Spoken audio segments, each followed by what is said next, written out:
চাপিয়েছে। চাপিয়ে নিয়ে বাবা যখন বুড়িমা বাইরে গেল, মক্কা শরীফের বাইরে চলে গেছে, তো নবী আমার বলছে, বুড়িমা আমি তো মক্কাটা পার করে দিলাম, তো আপনি পুটলি পটলা নেন। বুড়িমা পুটলি পটলা নিয়ে বুড়িমা বলছে, বাচ্চা তোমার নাম কি? নবী আমার বলতেছে, বুড়িমা আমার নাম শুনবেন? বলে আপনি যে বললেন যে মক্কাতে একজন ছেলে এসে তার নাম হচ্ছে মুহাম্মদ, সে নাকি ধরে ধরে কলমা পড়াচ্ছে, আমি হলাম সেই মুহাম্মদ রাসূলুল্লাহ।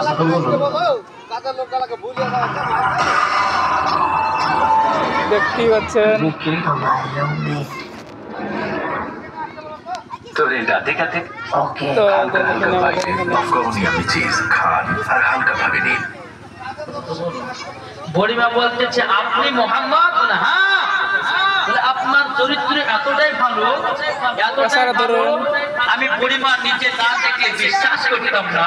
বাবা হাবিব, আমি বুড়িমা বলতে লাগলাম, বাবা হাবিব